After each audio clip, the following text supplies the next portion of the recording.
Present scenario की बात कर रहे थे हम कि स्कोप क्या है, आगे आने वाले जनरेशन का जो भविष्य है, फ्यूचर है, उसके लिए क्या अपॉर्चुनिटीज़ हैं और कहाँ पर क्या लिमिटेशंस हैं।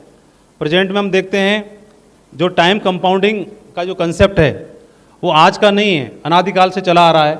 शुरुआत में आज से सैकड़ों साल पहले अगर बात करेंगे तो शुरुआत में क्या होता था, टाइम कंपाउंडिंग का जो बेनिफिट है वो कौन लोग लिया करते थे। तो पुराने समय में ऐसी प्रथा थी, गुलाम रखने की प्रथा थी, तो मोनार्चीज़ की प्रथा थी, तो लोग गुलाम की खरीद फरोख्त चलती थी।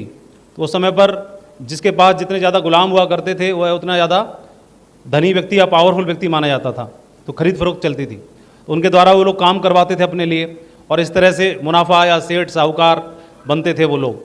उसके बाद में सैकड़ों साल गुजरे और वो प्रथा जो बदल के व्यवसाय में आ गई और लोगों ने क्या किया, उन्हीं लोगों को रोज़गार दिया, पैसा लेकर के एक फैक्ट्री या इंडस्ट्री डाली, वहाँ पर सैकड़ों हज़ारों लोगों को रोज़गार दिया। वो लोग काम कर रहे हैं तो उनके लिए हज़ारों घंटे काम हो रहा है। इस तरह से उन्होंने जो कंपाउंडिंग का जो टाइम कंपाउंडिंग था उसको उन्होंने ऐसे करके कंसेप्ट का फ़ायदा लिया। धीरे धीरे करके क्या हुआ और समय बदला, एक शताब्दी गुजरी और उसके बाद में आप देखेंगे कि फ्रेंचाइजीज़ का सिस्टम आ गया और एक कोई कंसेप्ट, कोई एक विचारधारा या कोई एक रेसिपी जिसको लेकर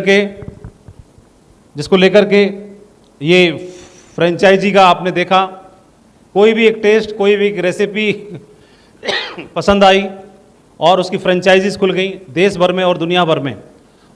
और देश भर में और दुनिया भर में खुलने की वजह से एक ही आदमी 8 घंटे काम कर सकता है, लेकिन उसके लिए दुनिया में कई सारी फ्रेंचाइजी स्टोर की वजह से उसका मुनाफा का परसेंटेज उसको मिलने लगा और उसे फ़ायदा मिलने लगा। और उसके बाद में एक समय ऐसा आया कि फ्रेंचाइजी के लिए तो कम से कम कोई प्रोडक्ट होना चाहिए या कोई रेसिपी होनी चाहिए या कुछ होना चाहिए, लेकिन ऐसा समय आ गया ऑनलाइन का ज़माना आ गया। ऑनलाइन में आप देखेंगे, ऑनलाइन जितनी भी कंपनियां हैं, खुद का कोई प्रोडक्ट नहीं है, लेकिन आदमी की ज़रूरत को पहचान करके उन्होंने उसकी ज़रूरत को पूरा कराया। एक ऐसा प्लेटफॉर्म तैयार कर दिया जहां पर एक प्रोडक्ट बेचने वाले की ज़रूरत है और एक खरीदने वाले की ज़रूरत है, दोनों को आपस में मिला दिया एक प्लेटफॉर्म ने। खुद के पास में, उनके पास में सिर्फ प्लेटफॉर्म प्रोवाइड कराया, जिसकी वजह से वो उन्होंने देश की नहीं बल्कि दुनिया के बहुत बड़े पैसे वाले अमीर व्यक्तियों में भी नाम शामिल हुआ। और उसके बाद में फिर ऐसा प्लेटफॉर्म आ गया जहाँ पर कोई प्रोडक्ट की ज़रूरत भी नहीं है, आदमी की समय की रिक्वायरमेंट को समझा उन्होंने और लोगों को लोगों से जोड़ दिया और इस तरह से उन्होंने क्या किया, इसका फ़ायदा उठाया।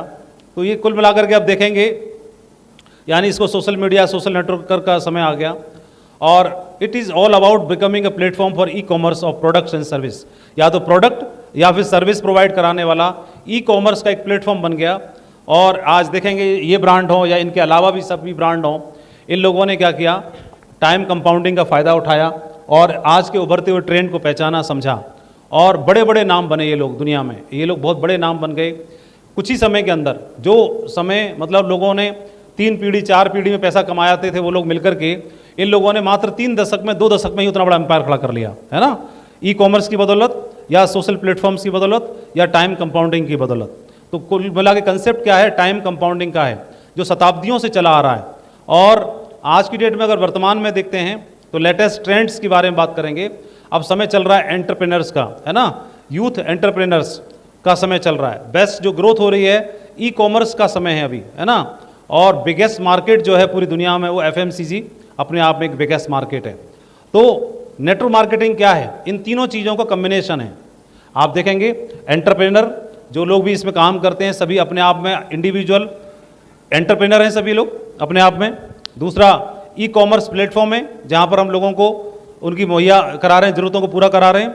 और तीसरा क्या है, FMCG के जो प्रोडक्ट हैं जिनकी आवश्यकता लोगों को है, इन चीज़ों को कम्बिनेशन बना करके ये नेटवर्क मार्केटिंग कंसेप्ट के द्वारा हम लोगों को इस बिज़नेस में टाइम कंपाउंडिंग करके हम अपना फ़ायदा बना सकते हैं, कर सकते हैं।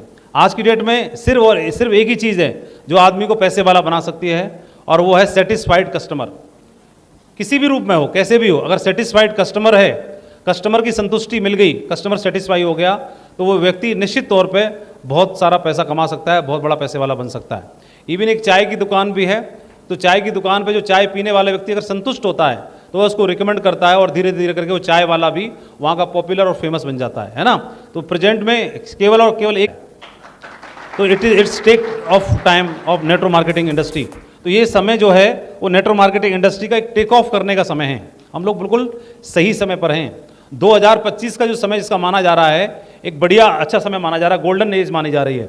2025 से लेके और 2030 2035 का जो अगला दशक आने वाला है वो गोल्डन पीरियड होगा नेटवर्क मार्केटिंग का, ऐसा बोला जा रहा है। उससे पहले जो भी कुछ है ये संघर्ष का समय है, बिल्डअप करने का समय है, किसी भी इंडस्ट्री को उठाने में जो संघर्ष लगता है ये वो समय चल रहा है। सही समय शुरू होगा कब से? 2025 के बाद में जो गोल्डन टाइम आएगा। तो तब तक जो लोग अपनी जड़ें मजबूत कर लेंगे वो लोग पैसा कमाएंगे, पैसा बनाएंगे और बहुत बड़े आदमी बनेंगे। आपको समझ में आ रही चीज़ें? समझने की कोशिश कर रहे हैं आप?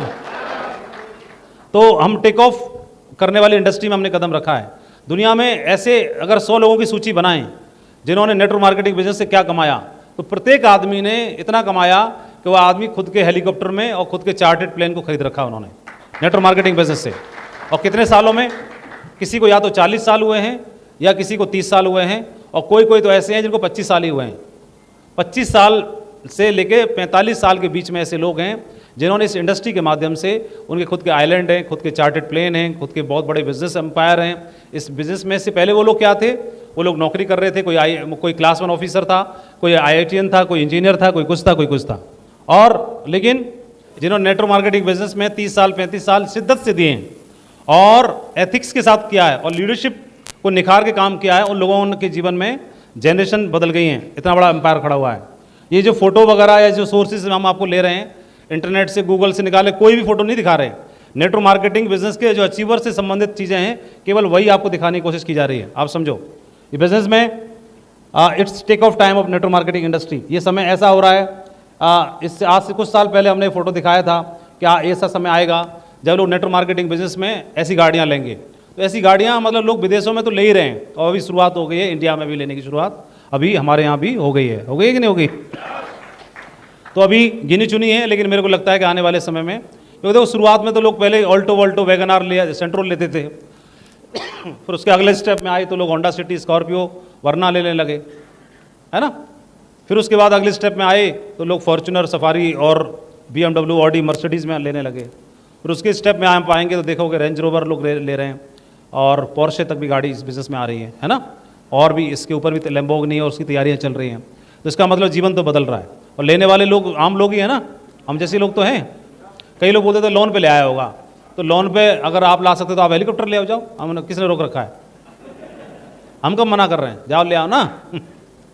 कई लोग बोल देते हैं अरे हाँ लोन पे ले ली होगी, तो लोन पे आप ले लो, आप हेलीकॉप्टर ले लो, उसने गाड़ी ली है। तो कोई चीज़ें मतलब फैक्ट एंड फिगर्स को हमें स्वीकार करना चाहिए। साउंड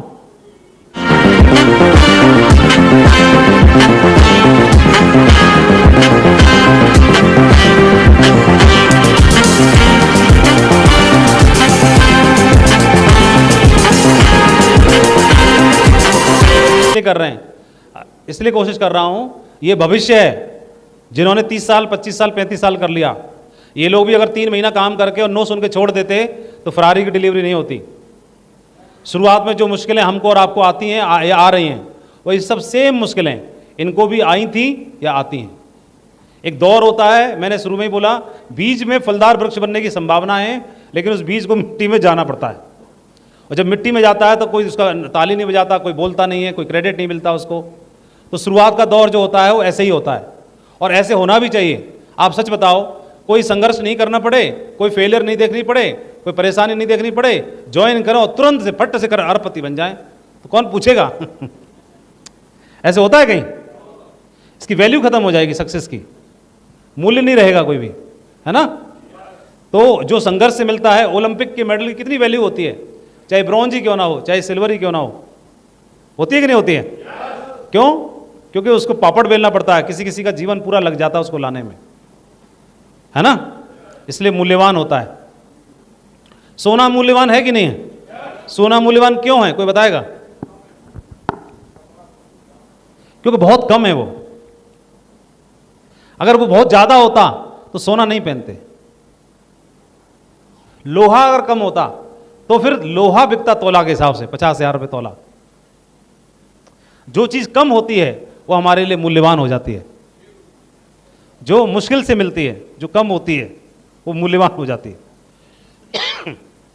शुरू में लोग होते थे, उतनी ही सरकारी नौकरियां होती थी, लेकिन सरकारी नौकरी लोग करते नहीं थे। अब पता करना हमारे जो बुजुर्गों से, कोई जाता नहीं था। अरे अरे हाँ बढ़िया है सरकारी नौकरी, बेकार कौन करेगा नौकरी, क्योंकि बहुत थी पहले गांव में लोग ही टोटल 150 हैं, नौकरी 250 हैं कोई ना कर रहा। अरे हाँ नौकरी, नौकर बनेंगे हम पे पड़ा तो 56 बीघा खेत है ना, तो इसलिए नहीं जाते थे। लेकिन अभी तो भगवान से अगरबत्ती लगाते हैं, जो चीज़ कम होता है, मुश्किल से मिलता है, वो मूल्यवान हो जाता है, उसी की वैल्यू है सबकी नज़रों में। कई लोग बोलते हैं सफलता के मुकाम पर कम ही लोग पहुंच पाते हैं, तभी तो उनकी वैल्यू होती है। कम पहुंचते हैं इसीलिए। और कम क्यों पहुंचते हैं? क्योंकि उस विरोध को, रिजेक्शन को और नो को कम ही लोग झेल पाते हैं, बाकी सब छोड़ देते हैं, गिव अप कर देते हैं, इसलिए उनकी वैल्यू होती है। तो नेटवर्क मार्केटिंग के टर्नओवर के बारे में बोल रहे हैं। देखो यूएसए में ये टर्नओवर दिखा रहा है, ये तो पुराना डाटा है। यूएसए में, चाइना में, जापान में, कोरिया में, ब्राज़ील में, जर्मनी में, मेक्सिको में, फ्रांस में, मलेशिया में। पॉपुलेशन इंडिया में सबसे ज़्यादा है। अभी पिछले हफ्ते ही हमने क्रॉस कर दी है ना, पूरी दुनिया में सबसे नंबर 1 बन गए पॉपुलेशन के मामले में। पहले बोलते थे कि चाइना के बाद हमारा नंबर आता है, अब चाइना का भी हमारे बाद आता है नंबर चाइना से भी ऊपर हो गए, अब तो हम हो गए। अब कौन सी कसर बची है, बधाई हो खुश हो रहे हैं है ना। लेकिन टर्नओवर के बारे में बात करेंगे तो टर्नओवर अभी कम है, लेकिन अभी हम देखेंगे उसके बावजूद भी, आम कोविड रहा या कुछ भी रहा, उसके बावजूद भी नेटवर्क मार्केटिंग बिजनेस ने जो उम्मीदें थी उससे ज़्यादा टर्नओवर किया है भारत में, और लगातार बढ़ रहा है, और आने वाले समय में बहुत कई गुना ज़्यादा होने वाला है। तो इतनी बड़ी इंडस्ट्री में हम हैं, और इतनी बड़ी इंडस्ट्री में अगर हम नहीं संग में रहेंगे, बहाव है तो बहाव में अगर नहीं बहेंगे तो हमारी जगह कोई और दूसरा ले लेगा। अभी आप बताइए, बिजनेस को 2003 में जैसे मुझे मिला, तो क्या मुझे अकेले को मिला था? तो अभी आप बताओ, आपसे मैं प्रश्न कर रहा हूं, 2003 में जब मुझे बिजनेस मिला, मुझे अकेले को मिला था क्या? 2005 में जसवीर जी को अकेले मिला था क्या? तो इनको मिला था, तो ये लोग लगे रहे तो यहां पर पहुंचे, बाकी लोग तो टिके नहीं, चले गए। अगर हम भी चले जाते तो हमारी जगह कोई और होता, किसी को तो करना था, किसी का सपना था। कई बार आप लोग देखते होंगे कि खुद व्यक्ति का टारगेट जीतने का सपना नहीं होता, लेकिन उसके अपलाइन का गोल होता है, इसको टारगेट जिताना है। किसी का खुद का डायमंड बनने का गोल नहीं होता, लेकिन उसका डायमंड की लिस्ट में उसके अपलाइन के नाम होता है, की लिस्ट में नाम होता है कि इनको डायमंड बनाना है। तो ऐसे ही हमारा, अगर हम नहीं करते तो हमारी जगह कोई और बैठा होता, तो crown ambassador, universal crown ambassador, diamond कोई बन जाता, कोई और बनता। तो हमेशा ये बहाव है। तो नेटवर्क मार्केटिंग बिजनेस का टर्नओवर तो होने वाला है, हम करें ना करें, लेकिन टर्नओवर तो होगा। तो इसलिए भारत एक विशाल बाजार है, पूरी दुनिया की निगाहें सबसे ज़्यादा यहाँ पर हैं, सबसे ज़्यादा लोग यहाँ पर हैं। और आप लोग जानते होंगे मेरे से भी ज़्यादा कि पूरी दुनिया, जैसे अमेरिका सबसे बड़ा राष्ट्र है पूरी दुनिया में, और अमेरिका में सबसे ज़्यादा जो डॉक्टर्स निकलते हैं मेडिकल फील्ड में, वो इंडिया से हैं, जो वहाँ पर प्रैक्टिस कर रहे हैं सबसे ज़्यादा। कहाँ के हैं? और जितने भी IITians हैं और जो बड़े कंपनियों को संभाल रहे हैं, वो कहाँ के हैं तो पूरी दुनिया के, लेकिन सबसे ज़्यादा जो परसेंटेज है वो इंडिया से है। आप देखेंगे जो साइंटिस्ट निकल रहे हैं वो भी इंडिया से निकल रहे हैं। NRIs आप देखेंगे, हमारे भारत के NRI पूरी दुनिया में फैले हुए हैं। आप इंग्लैंड में जाओगे, चारों तरफ आपको भारतीय लोग दिखाई देंगे। आप अमेरिका में जाओगे, व्यवसाय करने वाले भारतीय लोग दिखाई देंगे। आप छोटी से छोटी सिंगापुर चले जाओ, वहाँ दिखाई देंगे। मलेशिया चले जाओ, थाईलैंड चले जाओ, रसिया चले जाओ, सब जगह हमारे भारतीयों ने कब्जा कर रखा है पूरा। तो मेहनत में कोई कमी नहीं है, हमारे भारतीय लोग मेहनत में बहुत आगे हैं। बस समझ में आनी चाहिए, कोई बात समझ में आ जाएगी तो पूंछ उखाड़ देंगे, है ना। हेलो। तो ये आप देखोगे, अब ये तो अपनी मीटिंग हो गई, फोटो आना शुरू हो गए। लोग कहाँ से आ रहे हैं? लोग तो भर रहे हैं ना। अब जैसे आप में से कोई व्यक्ति, कोई आप में से ऐसा है जो जबरदस्ती लाया गया, आना नहीं चाह रहा था, ऐसे कोई आना नहीं चाह रहे थे लेकिन जबरदस्ती पकड़ लाए, ठीक है, चलो ईमानदारी से देखो, इन्होंने अपना हाथ खड़ा किया साहब ने, तो जैसे साहब ने खड़ा किया, आपने किया, और पीछे भी हैं सर हैं, है ना। आपकी तो एज भी ज़्यादा लग रही है, ज़्यादा मतलब बाकियों से ज़्यादा। कितनी एज है सर आपकी? 55 की है। तो आप आना नहीं चाह रहे थे, जबरदस्ती बुला लिया आपको, तो आके कैसा लग रहा है? बढ़िया लग रहा है। हॉल तो भरा हुआ है, तो ऐसे लगता है कि अगर हॉल तो भरा हुआ है यार, और मैं तो नखरे कर रहा था, आना नहीं चाह रहा था। अगर मैं नहीं आता तो भी हॉल फुल ही रहता यही मैं बताना चाह रहा हूं। अगर नहीं आते तो भी हॉल फुल रहना था, मालूम है ना। ऐसे ही मैं बोलता हूं कि मैं नहीं करता तो भी कोई ना कोई बनना ही था, कंपनी का टर्नओवर होना ही था। ये तो पीछे की बात रही, अब आगे की करते हैं। अगर मैं नहीं करूंगा तो कोई ना कोई तो करेगा ही, टर्नओवर तो होना ही है, ये भी है। मैं नहीं करूंगा तो कोई और करेगा टर्नओवर तो कंपनी का टॉप पे पहुंचेगा। जैसे ये हॉल भरा हुआ है, इसमें कोई बोलेगा हैं मैं बढ़ा जाऊंगा, वो नहीं जाता तो भी हॉल हाउसफुल रहता नहीं रहता, सही बताओ। तो कई लोग तो सीढ़ियों पे बैठे होंगे नहीं, और कई लोगों को सीढ़ियों पे भी जगह नहीं मिली होगी, बाहर घूम रहे होंगे। आप बिलीव नहीं करोगे, एक दिन ऐसा प्रोग्राम हुआ जिसमें 7,000 लोग अंदर और 3,000 लोग बाहर, और 300 हो बाहर तो उन्हें कहीं से भी घुसेड़ दें कोने में, नीचे उधर उधर स्टेज, 300 तो स्टेज भी समा जाते। 3,000 लोग जब बाहर थे, पूरा डायमंड क्लब मरकरी तक सब की ड्यूटी बाहर, सब हाथ जो जोड़ के उनको कैसे वापस किया।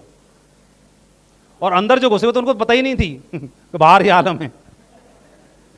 और डायमंड शिप होनी है, मैंने 2 बंदे लगाए कि सुपर फास्ट तरीके से रॉकेट की तरह डायमंड शिप कराओ तुरंत, चाऊ माऊ ठीक है।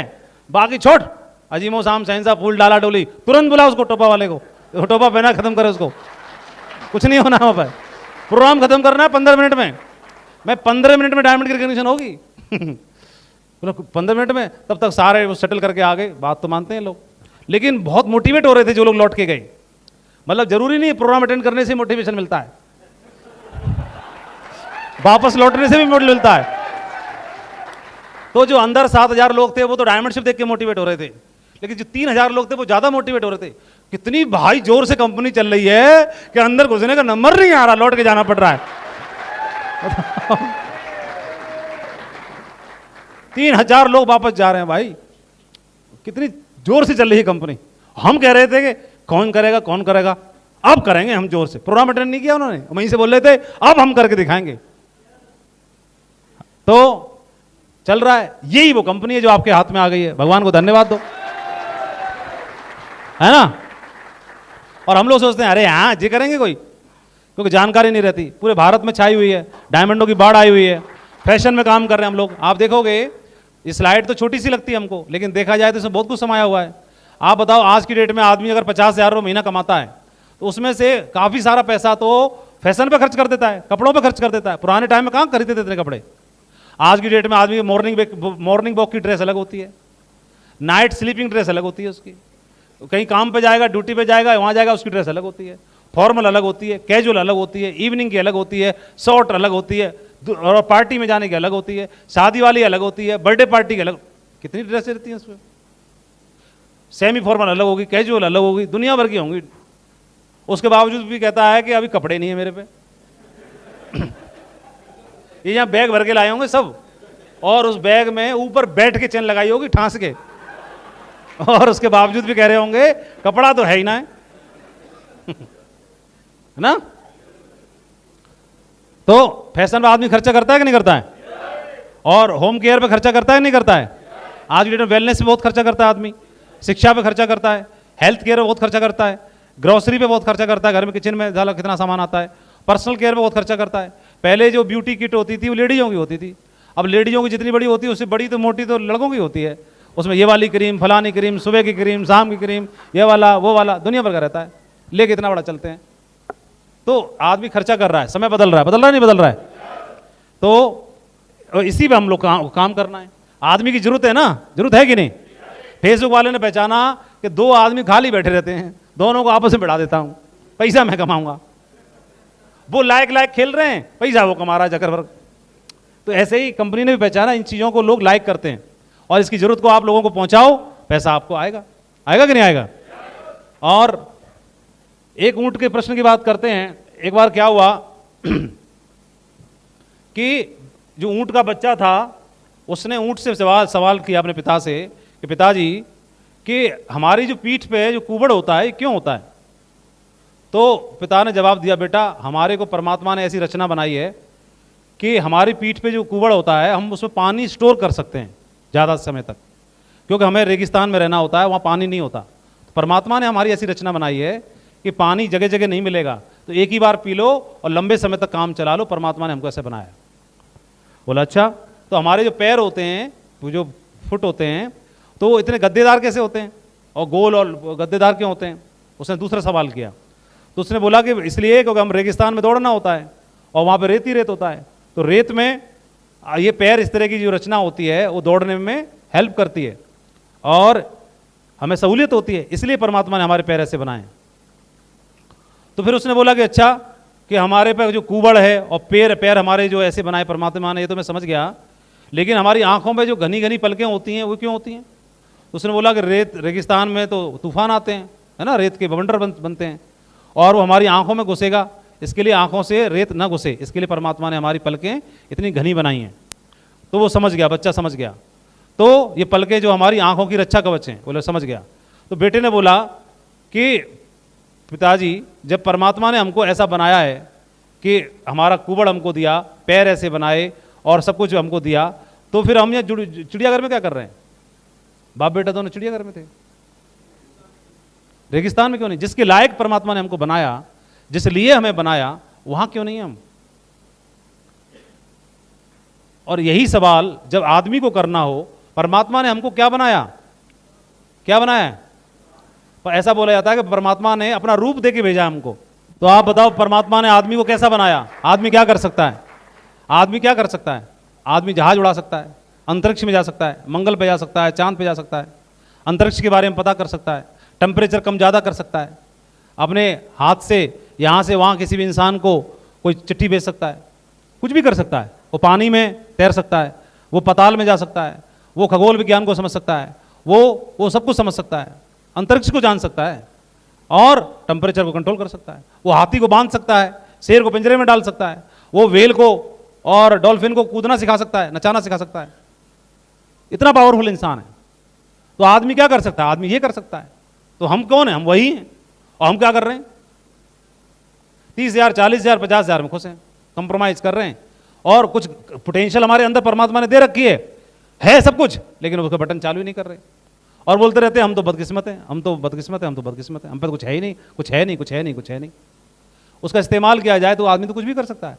करने को तो ये कर सकता है, लेकिन इतना बड़ा करने के लिए बोला भी नहीं जा रहा। आपसे बोल थोड़ी रहे रॉकेट बना लो, अंतरिक्ष में चले जाओ।